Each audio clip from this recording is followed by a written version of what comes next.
Nem toda oração agrada a Deus, e nem toda oração feita com palavras bonitas é ouvida no céu. Na Bíblia, existem orações que foram respondidas com fogo, com milagres e até com o abrir de mares. Mas também existem orações que Deus rejeitou, e hoje eu quero te mostrar uma delas. Uma oração que para muitos deveria ser impossível de existir, mas está registrada na palavra. E o mais assustador, ela não foi feita por um incrédulo, mas por um profeta. O nome dele é Jeremias. Conhecido como o profeta chorão, ele viveu um dos períodos mais sombrios da história de Israel.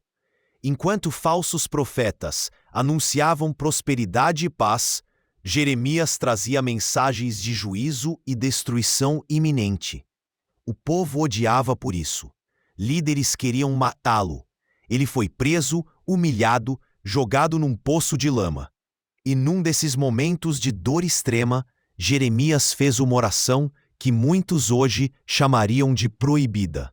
No capítulo 20 do seu livro, a partir do versículo 7, ele diz: Tu me persuadiste, Senhor, e eu fui persuadido.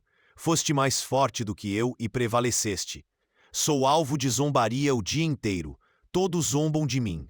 A mim me veio a palavra do Senhor como motivo de afronta e de escárnio o dia todo. Então eu disse: Não falarei mais no seu nome, nem pregarei mais em seu nome. Pare e pense. Um profeta de Deus dizendo para o próprio Deus que não quer mais falar dele. Isso é pesado. Jeremias estava tão ferido que decidiu desistir do chamado. Mas a oração vai além. No versículo 14 ele diz: Maldito o dia em que nasci. Não seja bendito o dia em que minha mãe me deu à luz. E continua: Porque saí do ventre para ver trabalho e tristeza e para que se consumam de vergonha os meus dias.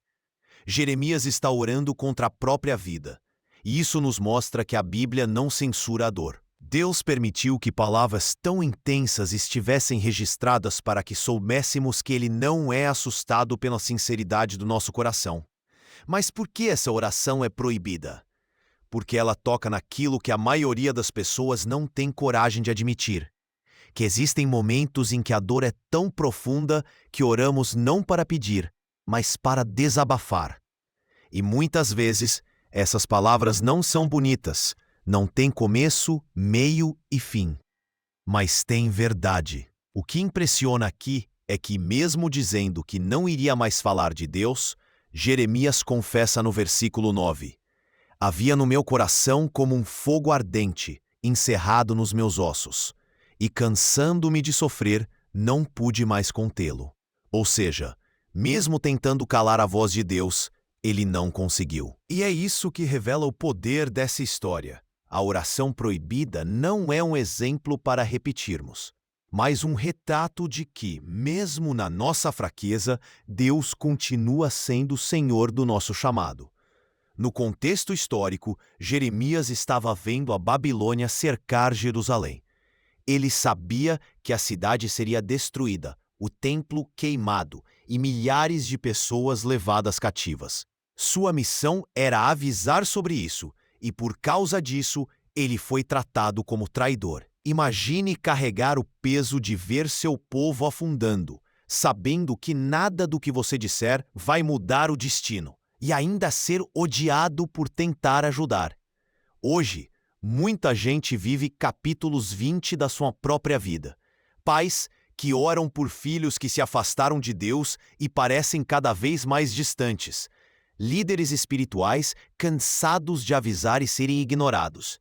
Pessoas que se sentem traídas por amigos, abandonadas pela família ou esquecidas na dor. E quando você chega nesse ponto, é tentador fazer a mesma oração proibida. Deus, eu não aguento mais, eu não quero mais. Mas aqui está o segredo. Deus não fulminou Jeremias por causa dessas palavras. Ele ouviu. E mais, continuou usando Jeremias até o fim, provando que a fidelidade de Deus não depende da nossa força emocional.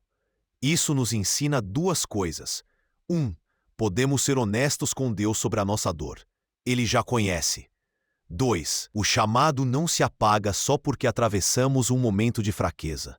E é aqui que entra o ponto mais importante. Jeremias voltou a falar.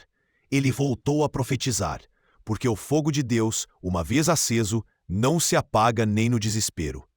Talvez hoje você esteja no ponto de dizer: Senhor, eu não quero mais, e talvez essa seja a sua oração proibida. Mas se a história de Jeremias nos mostra algo, é que Deus não te chamou porque você sempre estaria forte. Ele te chamou porque, mesmo quando você estiver fraco, Ele será suficiente. Então, se o seu coração está pesado, fale com Ele. Mesmo que a oração não tenha poesia, nem frases bonitas, nem teologia perfeita, Deus não está atrás de um discurso. Ele está atrás de você. E quando o fogo dele arder novamente, você vai perceber que nem a oração proibida foi capaz de impedir o plano que ele tem para a sua vida.